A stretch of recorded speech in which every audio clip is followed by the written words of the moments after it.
Hello, outrageous! Welcome back to another episode of Outrageously Me, a podcast for outcast and a note to self.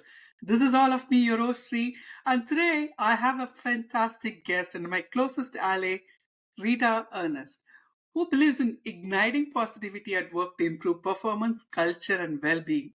She is also Amazon's best selling author of the books Show Positively and Culture Impact. And wait, there's something on the way too. She might be talking about it today. She loves people so much and she loves how the mind works. In fact, she has 2 degrees in psychology.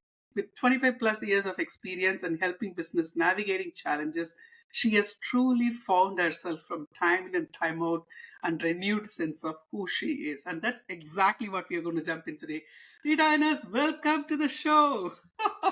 Sri, I am so excited to be able to get to spend this much time with you. I'm trying to remember if it was it Tracy Borison that maybe was how we first connected. I can't even remember who I owe the gratitude for putting you and I in the same orbit, but you're the sunshine in my gravitational rotation. So thank you so much.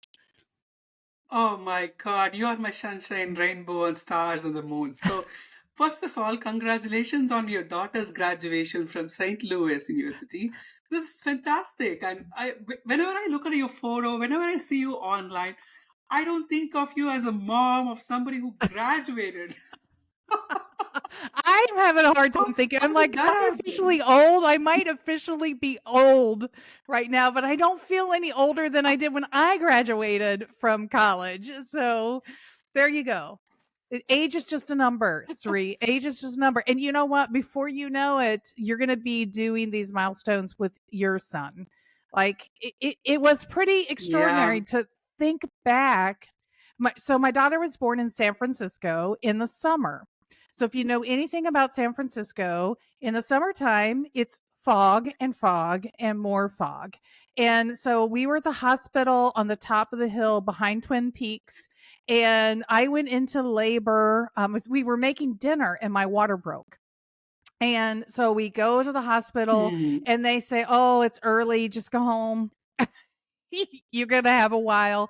And we had a stairs in the house and I just started walking the steps. I said to my husband, "How am like I am leaking amniotic fluid. Like how am I going to go lay down in a bed or get any rest? Like we're having this baby tonight." And so I was just like, labor, bring it on. So yeah, in the middle of the night at like 1 a.m. in the fog, we go trudging off to the hospital. So reminiscing on her birth, and then this is like a second birth. This is her adulthood birth. It was so cool.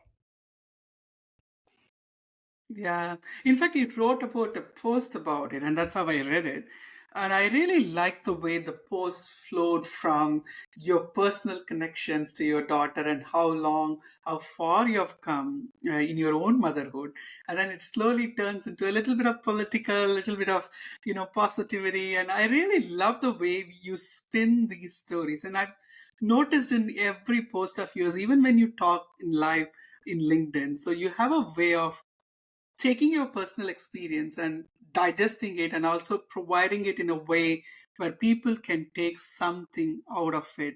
So tell me more about your thinking process on those terms. I was a storyteller, I think, Sri, before anybody started talking about storytelling and marketing. I mean, if there was a way to tell a story to make a point across, I always found that it landed easier. Now, it does make me a long talker, and I told you that when you sent me some ideas of what you wanted to talk through. I was like, "Oh Lord, I'm such a long talker. How are we going to get through this in the short amount of time that we're going to have?" But it has just always sort of come natural to me. I love anecdotes.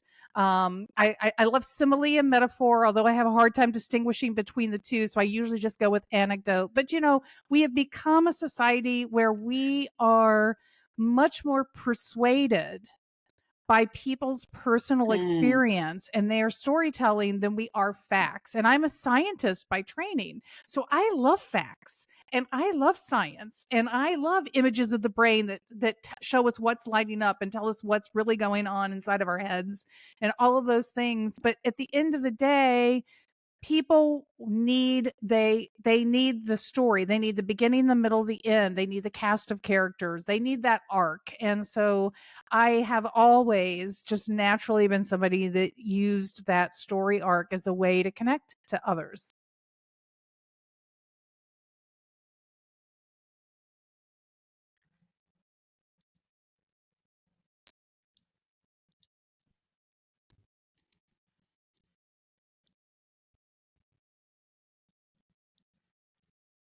Fantastic. I also know you've been working from 1991. That's a long time. And you've been working in HR, you've been working with people. And I know people have always been part of your career. And from working for different companies, and you became a founder and you started your own company.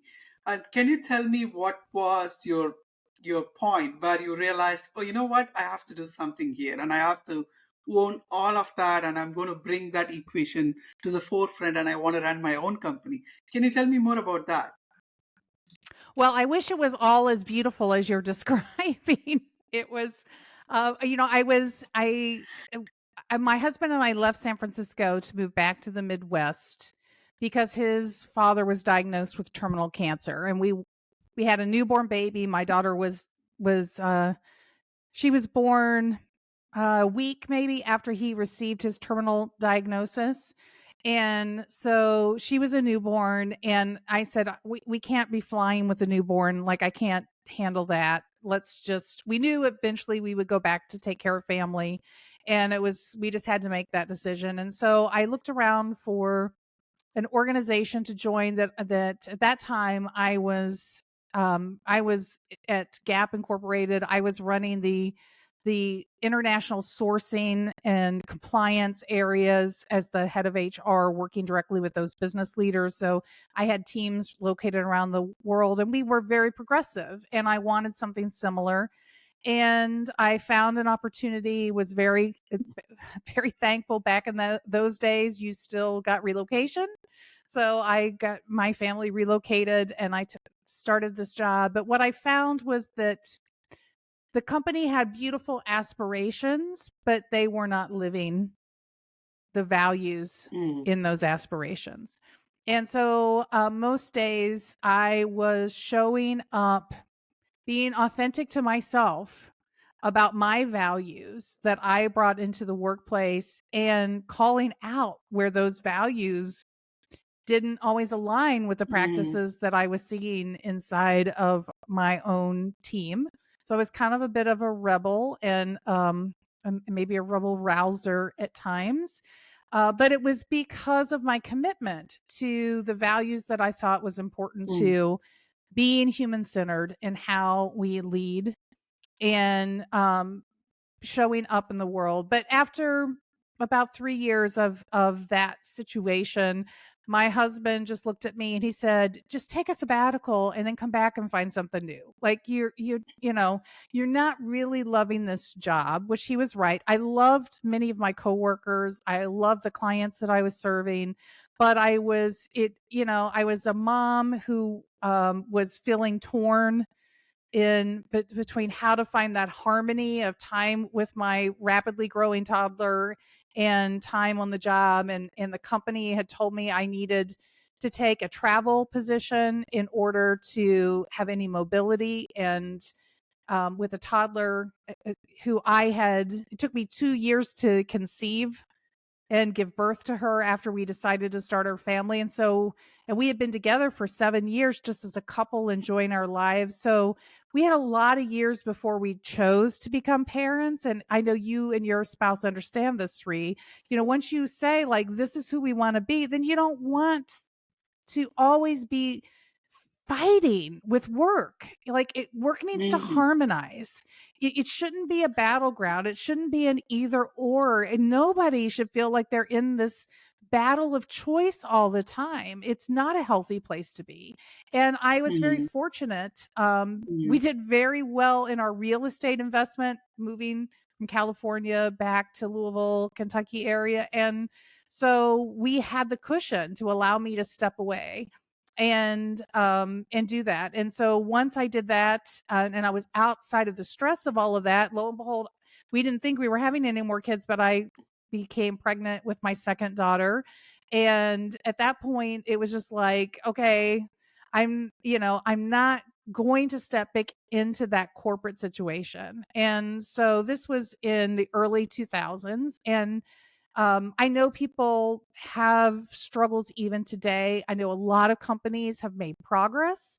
More need to make progress. But at the time, there was, when working in HR was a 60 plus hour a week job and often required travel and other things. And so in the meantime, I had a lot of people that knew me through work and knew what I was about, who were introducing me to small business leaders in the community and saying, "Hey, Rita can help you with that. Oh, here, this Mm. nonprofit needs help." So they were just bringing me work, and I freelanced. And when I got pregnant with my second daughter, I was finishing up a big year-long project I was doing with a tech startup, and as a freelance person, and I said, I guess I just need to make this a business. And this is what I need to do while my kids are at least in grade school. And so it was a wonderful, wonderful decision for me to make. I've never wanted to conquer the universe. I just wanted my little slice of it to be something that allowed me to be the best version of myself. It's a truly a privilege to be able to craft that for myself.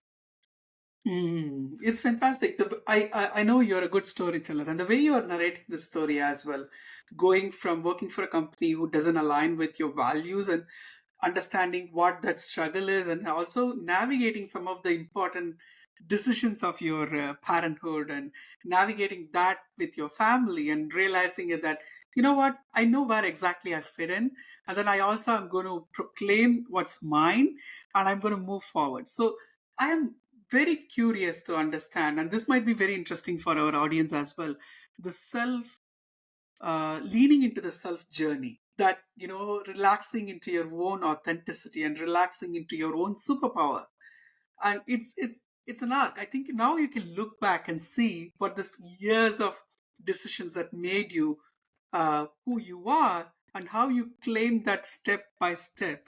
I want to be able to understand how what changed from the way you saw yourself before to the way you're seeing yourself now, and how did you navigate the nuances of the change? Well, let me first say to anybody even thinking about this, I I mourned stepping out. When I left my corporate job, Mm, even though that company was not the right company for me, um, I I was in mourning. I cried. It was a very mm, hard thing. I so much of my fulfillment is in my work. Like my work is my calling, and I truly, truly enjoy mm, it. And so it felt like I was giving up a piece of myself, because at that point I didn't have anything else lined up. I was truly thinking like colleges do, like a sabbatical. I'm just going to, take 18 months off. I'm going to get my kid ready to go to kindergarten. I'm going to have this mm. time of mommy and me, and we're just going to go to the zoo and do the fun trips and do all of those things. And I'm just not going to worry about anything. Right. And then I'll get back on track with my career and get back at it. And I'm a very high achiever, very driven kind of person. If I'm going to do something, I sign on to do it 110%. I don't sign on to just also me on anything. And so knowing all of that about me, you understand, I did mourn. It felt like a huge Yeah, loss, and it felt very risky for women, especially. Women have yeah. this yoke that we bear of, oh, well, your childbearing years, you're going to walk away, you're not going to give enough, like we can't Mm, count on you. Like there's always this cloud hanging over us. And to some extent I mm. felt like I'm proving that for other women coming behind me. And it just, even now it's just like, oh, but my husband has always been my truth teller. He's always been the one to sort of look at our lives and look at our situation and say to me, "This seems like it's making you miserable. Why are you choosing miserable?" He doesn't really hold back a lot of Yeah. punches. He kind of puts things out there. And he was so very right about that. But in the moment, it wasn't all sunshine and rainbows. It all didn't feel good. I had a lot of Mm, doubt. I had a lot of fear. I had a lot of concern. But then after I had my second child, and all I knew was the grind that I had yeah, experienced to climb the corporate ladder as fast as I did with as much success as I did when I was in California. I came back to the Midwest and literally three people said things to me like, "You don't have enough gray head in your hair to get to sit at that table," meaning at in an executive role. yeah. Um, Somebody told me that once that I need to have gray hairs, and I was like, "Oh, does years equal to experience?" I had no idea why people do that always. It's crazy. It is Yeah, they crazy. And undermine so you with that when I age looked at thing. all of Yeah, that, it was pretty easy to say there's a different path. And again, economically, I didn't have to make up the income that I left behind in that corporate job. But I just literally could right. not see That myself helps. going back into that corporate life. And it is a true privilege. And so once I decided that, then I just started deciding how much. And so when my kids were little, when my second daughter was born, finally got my first off to kindergarten, so she's in school all day, not just those few little hours you get in preschool. That's just enough time to work out, get a shower, and feel like a human again, and then you got to go pick them up, right? So I finally have her in Yeah. school full time. Now I have an infant in arms again, and I just decided that I take one client at a time. I do one project at a time. And what I told my Mm, clients is, mm, my family obligations are a priority, and I will do this work at a lower price for you if you are willing to allow me the flexibility to prioritize fantastic. your Mm, work into that structure. And so over time, as my kids grew and were spending more time outside of the home and required less of my attention, I could take on more and more projects and clients. And so I was just able to grow it in my own light. But I took time to be a cheer coach. I learned to coach gymnastics with my kids. I mean, all kinds of fun things that were, complete like rabbit hole sidetracks. But then I always knew I had my degree and my passion for organizational psychology, and I could come back to this place at any time. But cautionary tale for anybody thinking, oh, that sounds great, I'll do that. When you start shifting your life, I knew all the PTA moms at school and all of these things.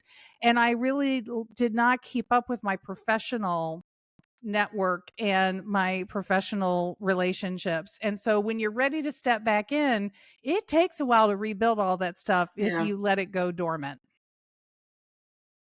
Wow, that conversation to me packed a lot of punch, and I was like going boom, boom, boom. She's like on the line, on the money every time.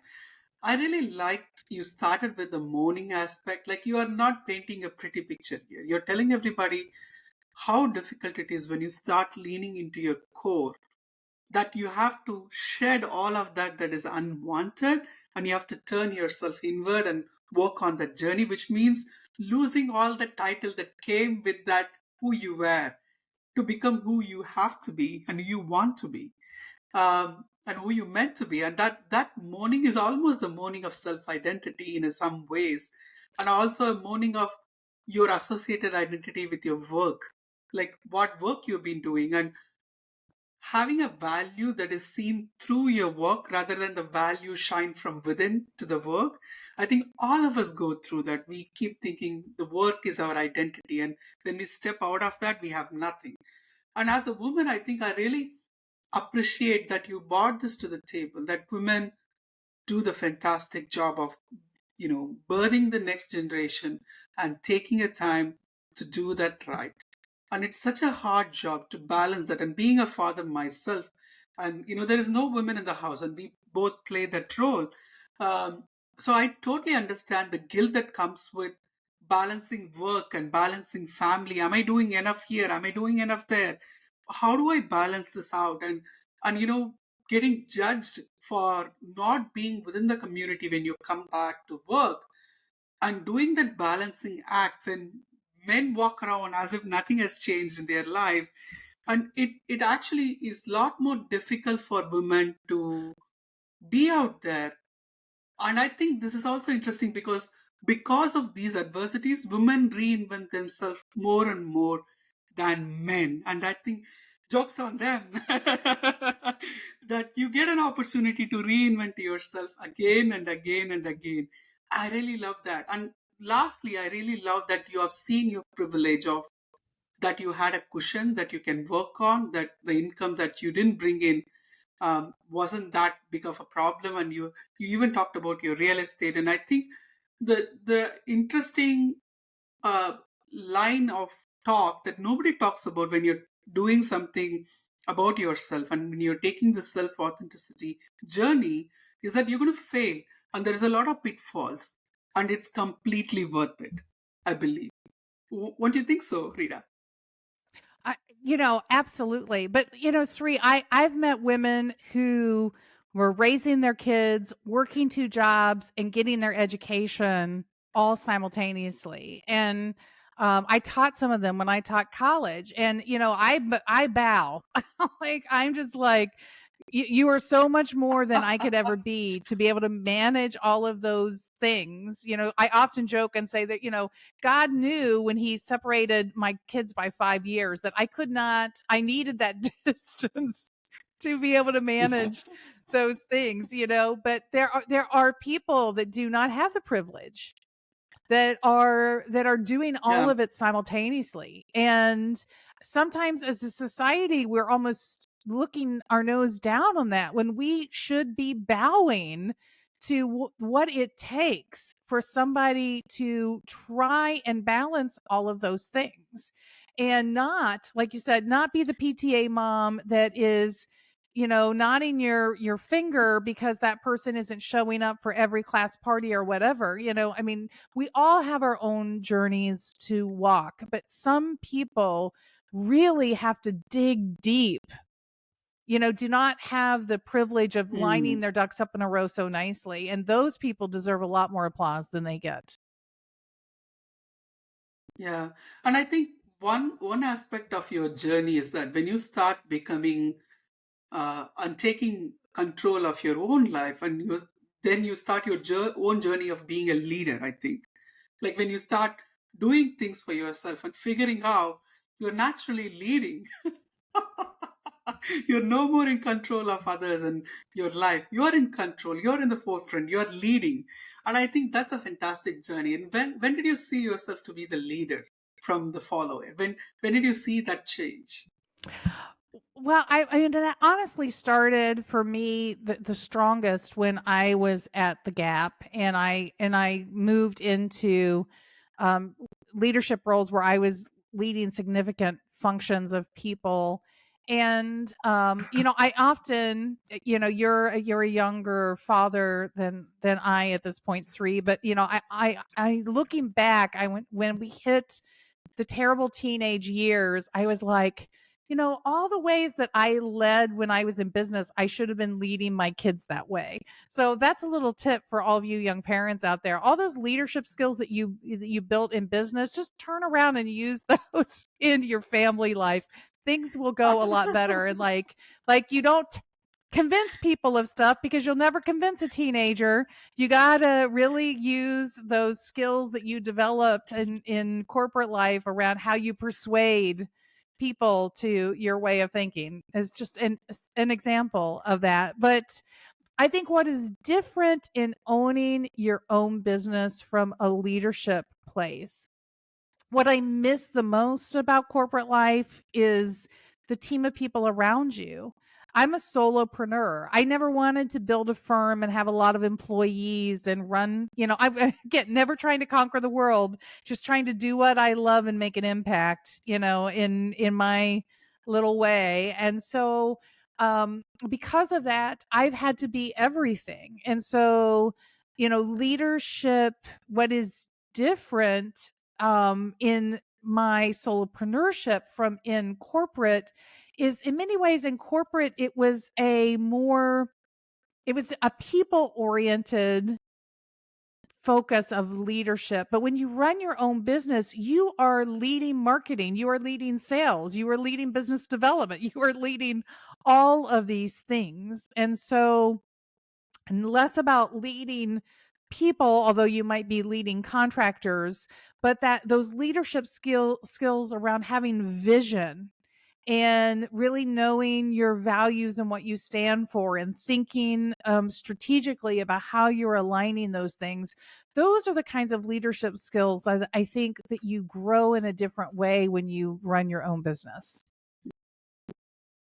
Yeah, I think what I take away from that is that when you go through trainings, when you come across leadership, people always think that I have to apply to work, but you can apply to yourself and personal life also. That's what is more important than just doing it at work. And I also agree with you. Like being a parent to a 6 year old now, I've learned more about negotiating than I ever did. And I use it in my work. Uh, I was reading your book, Shifting Gears here, and you talked about three important things that you help companies with, like reconnecting to shared purpose and value, and collective attentiveness to thoughts and actions, and more importantly, intention to show up positively. And I want to talk about intention to show up positively, and your book is also based on that. So, where did your understanding of showing up positively to the work that we do, to the person who we are, and how did you make those connections? And what was the journey like for you? And how did you make that into a curriculum or something that you can provide as a value to your clients? Well, I entered the workforce back in the 90s, as you pointed out how old I am, Sri, to everyone. And at that time, I also said how I young you look. So, I at that time, we had manufacturing in America, which we have very little of that left now. And the whole yeah. movement was around bringing the Japanese team techniques into our manufacturing to improve quality and speed. And so as an Mm, organizational psychologist, what my role was to go in and actually help convert traditional frontline workers into team-based structures with team leaders and team roles and all of those kinds of things. And so part of all of that as well is about ownership. You know, the difference between being a line worker back then was you basically checked your brain at the door. Like you had a set of tasks, you show up, you don't, you just do your routine things. But in teams, people had the shared ownership for whatever they were creating. mm, And there was a passion to do it well, to do it correctly, to do the best version of that. There were metrics behind that. There was a whole shift of thinking, but around that comes these same lessons of positivity that I teach and show up positive. So this idea of work being a place where people bring their full selves and they are filling their cup every day. They're filling their cup intellectually, they're filling their cup emotionally, they're filling their cup in terms of their own self esteem because of the contribution that they are making. This has been a part of my path forever. But what happened before I wrote Show Up Positive was the pandemic. And what happened in my client organizations, which were highly functioning teams of people who were doing outstanding work, who mm, loved the companies they were at, that spoke with great passion about being a member of that team and what they considered that company family. All of a sudden that all fell mm. apart in the pandemic, and people Interesting. were on their Mm, phones, they weren't owning the work anymore, they were dodging responsibilities, they were disgruntled and discontent and dissatisfied and all the disses. They were feeling dissed themselves, and this spiral of negativity just pulled everything down. It pulled performance down. It pulled retention down. So people started leaving because they were unhappy. It made it difficult to hire new people. Like you just have this, it's just the problem was getting worse, worse, worse. And Mm, so my clients are like, we don't know what to do. Like, we don't know what caused this. We don't know how to fix this, but it just feels like overnight we went from this place that people love to be to this place where we are struggling to get people to show up at work, period, let alone give their best when they are here. And so I went in and, being a psychologist, I'm looking at the psychology and the motivation and the behaviors of what is happening. And what was so interesting is that biologically, our fight or flight system is so strong. It is the core, it is one of the most fundamental pieces of our biology, and when it gets triggered, it overwrites everything else, including this part of your mm, head, the prefrontal cortex, where all of the higher level thinking of humaning happens. And so the threat that people were experiencing from the pandemic was keeping their fight or flight system triggered continuously. And so we were no longer getting them at work with any of the prefrontal cortex engaged, right? They're just all on hyper alert threat analysis mode constantly. And so when somebody looks at them the wrong way, they saw danger and they responded accordingly, maybe attacking that person or saying something snippy back. And, you just get these things that are happening. And so we needed to recreate space. We needed people to once again recognize that work was safe space, that work was family space, just like at home. And we went through, I had a process that I took people through that I talk about in the book, Show Up Positive, of that remembering, of helping people recognize and remember who they are, and really putting an emphasis on all the little small things we do every day to create those positive emotional bank account deposits that say, you can trust me and I can mm. trust you. And Wow. once we Wow. got people remembering and reconnecting to how to do those things, because it's so funny, when somebody does a kindness to you, when you are walking into a building and a person is coming the opposite way and they see you and they smile and they open the door and they hold the door open for you and you smile back at them, then the next person you encounter, you're probably going to do something similar with them. You're going to smile. You might Mm, offer a small courtesy like that. Like it can become its own snowball of good things. And so Show Up Positive is a book mm, about how do you create the snowball of good things around you. And you have to retrain your brain. Your brain is going to want to automatically allow your fight or flight system to have control. But because you are a higher mm, order being and not just an animal, you have the capacity to retrain your brain that it doesn't have to stay stuck in that gear. It can shift to a different gear. And that's really what all of the work is about. And then once you can do that at a personal level, then we can get back to, now how do we coming together as a collection of individuals in a workplace, make that work in a way that is not only good for you individually, but is good for the team, is good for the business as a whole. fantastic. I had so much learning in that conversation. It's almost as if when you lose that sense of positivity, you almost lose the sense of thinking right. From what you're saying, we are acting from the place of fear and not from the place of positive love. Um, I'm curious to know, and you are a psychologist, and I think it's the right person to ask this. How does being positive affects being true to your nature, true to yourself, authentically, outrageously yourself? How does those two relate to each other? Well, I think I what you said about fear, it's so true. It's a marketing tactic, right? I mean, companies sell us all kinds of things by pushing our fear button. Politicians definitely right? They control us and manipulate us using that fear button. So it's important to understand, like, I mean, people who know this will utilize this to your detriment. But you also have your own inner critic inside of your head that does the same thing to you. And this is where the connection comes that Yes. you're asking about in my mind, Sri. It's that sometimes the phone call's coming from inside the building of your body. Sometimes that's the source of I love that. negativity that is Wrong having calls are the coming from worst impact. inside my body.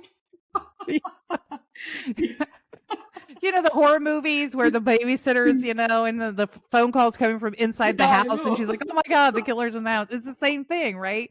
Like our inner critic really sabotages us in that way. And so there's a lot, everybody's always had some level of imposter syndromes, have been subject to fear. But again, biologically, the experience of the pandemic put that on hyperdrive. And so people are being more controlled right now by their inner critic and the fear that underlies the critic's view of the world. So we criticize ourselves, we criticize others, we criticize the circumstances around us, and it keeps us in this trap of negativity. And you can't be your authentic self when you are in that, because you are reacting out of fear, and that is not really your authentic self. So when you see people who are grumpy all the time or difficult all the time, what I have learned is you really do want to show grace to those people, and you want to be curious, and you want to be supportive Mm, instead of pushing them away and discounting them. Now, I am all for self-protecting. There are sometimes people in your family, in your near a community, that are not good mentally for you to be around, and you have to have some boundaries. But mm, I'm just talking about I focus on workplace, and in workplace in general, those people, um they're not really being their most authentic self. They're being controlled by this saboteur energy of negativity that is just dragging them to this place where we're not really getting the best of them, because none of us can give our full potential when we are just using so much of our brain capacity, looking all around us, looking inside of ourselves and trying to figure out, like, what's the next problem that we're going to whack-a-mole. Like, none of us can do that. So that's where I think the combination of positivity and authenticity comes together, is that you I you have love to that. recognize when you've lost the plot with your brain and start doing, and it's small steps. You have to start small practices, and I call it the emotional bank account. Like, you're putting the deposits in for yourself, for others. You're doing the Mm, work. You're looking. You just start catching what's right about the world. You set the intention. I'm going to start looking for what's good in the world, and you set the intention. And every day, I'm going to put something in good into the world too. And that's what fantastic. I show love that. positive is. And You tell put me when, something good in the world so yeah. it can come back to you. Yeah, of course. That's fantastic. That's exactly what it is. It's a bank account. You put in and you reap the benefits. Tell me more about Unquittable. And this is why I've been waiting to build up this moment. And I know a lot of things are coming. And I know you named this as Unquittable. So let's talk about the term itself. When did you decide that you will coin this term that's going to take off? Yeah, it's not a real word. It's my word. I get spell checked all the time. Unquittable. We came out of the Great Resignation, right? We have a lot of conversation happening about the disengaged in our workplaces right now, and the quiet quitting, those kinds of things. And so for me, the term unquittable is very broadly encompassing, because I think about it these three ways. Three. One is we quit ourselves. When we allow that negativity to overtake our lives, we're quitting ourselves. We're not being true to ourselves. We quit ourselves when we stay silent when we see values being trounced by others and we don't speak up to protect those, right? Those are examples of the ways that we quit ourselves. In many cases, right now, especially in our younger people, I see them quitting their dreams. They're not believing in a Mm. future in the world. They're losing hope and they're quitting their dreams. And then we also quit relationships where we get quit intimate relationships, distant relationships in the world. I don't know about the politics in Canada. Certainly, they're extremely divisive right now in the US. But that's about quitting relationships. The fact that there's no common ground to be found, this idea of polarization that is happening right Yeah. now in society, to Yeah. me, these are all examples of quitting. And then you just have the basic things like people are quitting workplaces and people are showing up at jobs, but they're quitting caring about what they do and putting Mm. real effort in. These are Mm. all different ways that we quit. So the idea of unquittable is that in all of those examples of quitting, the biggest loss happens to you. See, what people don't get about quitting is, yeah, quitting creates a hardship for other people around you. But for most of us, the biggest hardship lands right back in our own laps. Mm. When we Absolutely. quit, Absolutely. I love that. the psychology of quitting is defeat. When you say the word quit and you ask people to talk about what quitting is, you'll get stories where people talk about basically feeling defeated or being defeated. And this idea of I had to give up, which puts me Mm. in the lose space. Mm. I'm losing. And that's why I think quitting is psychologically hard for people. And so the idea of unquittable isn't that we don't have transitions or that we don't change things, that we're looking to just always have sameness or calmness in our lives. To me, the antidote to quitting is choosing. We choose Right. what we want.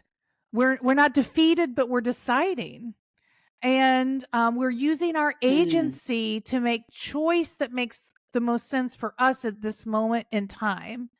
And so it's not that being unquittable means that people don't ever walk away or leave or those things, but it is in the how that is happening. But the most important thing is we're not abandoning ourselves in quitting. We're choosing. Mm. Wow, I love that. I love that. And also, you're changing the narrative from being failed and defeated to again being somebody who can take control, looking at it positively. And instead of saying that I'm failing, you're saying that I'm choosing now to do this and working again, not from the place of fear, but from the place of love. I really love all of that. So tell me, what does outrageously me means to you? Oh, I have loved the name of this podcast since you put it out. Outrageously me.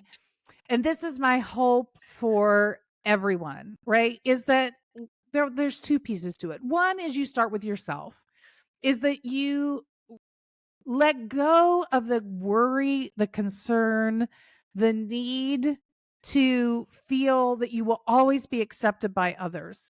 It is okay for people to not always be happy with everything that you do. What I was taught early in my HR career was that if people aren't mad at you, sometimes you're not doing your job right, because you can't Hmm. be in HR and make people happy all the time. Somebody's going to get mad at some point. You're going to make somebody mad. But what about that for life in general? Like, outrageously me is that this is who I need to be in this moment. I mean, as long as I'm not harming other people, right? Like, we're not talking about Yes. outrageously me and harming others, but as long as it's just about me, how I want to dress, how I want to express myself, why can't we greet each other with curiosity and an interest in learning and understanding and knowing more deeply, instead of this this old fashioned, it is very old fashioned, these rules of etiquette, the stricture of how we have to dress, how we have to look. You wouldn't dare walk into the parlor without your white gloves all the way to the elbow and your hat on your head.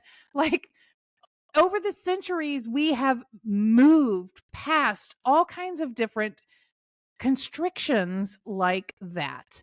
And so it's each evolution past another one of those social strictures is an opportunity that comes from somebody choosing to be outrageously themselves and having the tribe around them that gives them space and support to do that. Yeah, I love that. So, how do you choose yourself every day, Rita? What do you do as a leader, as somebody who runs the company, as somebody who brings in all the sales and optimization and all the workforce together in different companies? Where is your pool, and how do you reach to that authenticity of yours? What do you do to be yourself? Well, I didn't think it was going to be authentically me at all, Sri, to go live with a weekly message that I committed to do when I launched my book, but it feels very authentic to me. I can remember back when somebody said, "Oh, you should write a blog," and I thought, who would want to read my blog? What could I possibly have to say? Like, how could I write? And now I'm not only writing a blog. Now I do it once a week, but I do basically a vlog. I have a video every day with some message, and somebody says to me, "I don't know how you come up with all these things," and I'm like, "I don't know either. It's just life. I am a student of life right now. I'm taking my learning of life and I'm turning that back to others." But I, you know legacy has always been the number one value for me, and legacy is not about money to me. So many people think about wealth and legacy. The wealth of legacy for me is in relationships. It's the relationship bank account Mm, wealth. mm, And so I think that is really the driver. It's the how am I showing up in my community each day? And I do rely on LinkedIn, especially, to be my community of professional people that I show up for, and I want them to show up for me, and I want to learn from them, and I want them to learn from me, because I miss that being on my own. I do miss the community of workplace. And so it's about showing up and serving. What do I have to offer that might help somebody today? And I've had a few times, it can at times be grueling to do that. I have my own internal battle of, like, doing the hair and the makeup and how I'm going to, show up, because I do have traditional people that say to me, you probably do a lot better with sales if if you wore the suit coat when you do your videos, and all of the mm. things. And I think, there's a part of me that wants to be the renegade that says none of that should matter. And then there's a part of me that's like, I guess I don't care if I can, if I can do it, I will do the look. But it's not, the value should never be, for me, the value should never be in how people Yeah. look. The value should be in the quality and the content of the thought exchange and the relationship that is built. And so my commitment is to show up and keep building relationships. Many of them have never, I don't get a ton of business from LinkedIn, I'll be honest. Like, people just aren't randomly popping into my DMs and saying, "Hey, we want to hire you to come speak and do this." I mean, I'm out actively positioning myself for those things, but it's the community building piece. And so I don't know, it feels like a long ramble, but I hope all of that comes together and makes sense to you, that it's community at the end of the day, and just being a good citizen matters to me. Yeah, I really get that from you. I mean, like, you're an advocate. Even with your latest blog post, it's very evident that the kind of messages you want to put out there, and the kind of cause you want to support, and the community you want to build. And I also really like that you consistently reinvented yourself. And even with these live that you do on a regular basis on LinkedIn, this is not something that you were like quite used to. It's something that you took on because you wanted to reinvent that part of yourself, and that enabled you to reach audience like me. And even if I'm not on the live, I know you were live, and I could go back and watch the video, and it helps people like me. And I want to tell you, the world is better placed because of you, because of people like you, and because of you. The thoughts and actions and the words that you put out there definitely creates a positive ripple and definitely influences people out there. And I want to thank you for being born, and I want to thank you for being yourself outrageously 100%, and bringing that piece of color to the rainbow that we all look in awe. Do you have anything to share to our audience as a last conversation for this podcast? I think the last thing I would want to say to your audience for sure is that uh, we have been at this for over a half a century. So before I even went off to college, the books were being written that talked about the kind of workplaces we needed to be building where people were treated like humans. We've talked about Mm, humanizing work for over a half a century. And if we're not going to do it now, when are mm, we going to do it? Like the time really is now. Where we've coming through this pandemic. We're reimagining the world of work. And if you are on the front lines fighting to bring people centered leadership, keep fighting. You are not alone.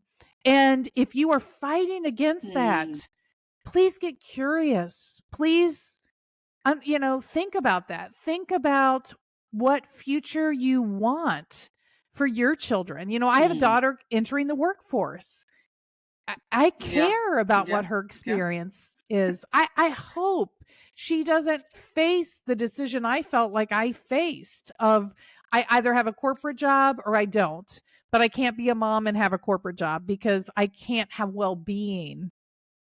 That's not a path of well-being for me. That should not be the discourse that continues forward. And so for those of you who are movers and shakers and shapers of the future, we all are. You're not just a person on the sidelines. We all get to advocate, we all get to show up, and we all get to step into those leadership roles. And when it's your turn, be the leader of the future. Please and thank you. Love it. Love it, love it. Be the leader of the future. That's coming from the fantastic leader we have been speaking today, Rita Ernst. Everybody, this is fantastic. I'm going to put in a lot of information about Rita, her books, titles, and where you can get them, and also her link to her LinkedIn page. Go follow her. She has a lot of videos coming up. She has wonderful posts. Make sure you follow and press that bell icon because she posts consistently. And when I'm seeing her post in my feed, it makes me really happy because she adds the dose of positivity and leadership to my agenda for the day. Thank you so much for talking to all of us, Rita. It's been a wonderful conversation, and I hope we have more of you in all the forms that is available on the book, on the video, on the blog post. Go out there and kill it, okay? Thank you so much, Rita. Thank you so much. Thank you, Sri. I love being with you today.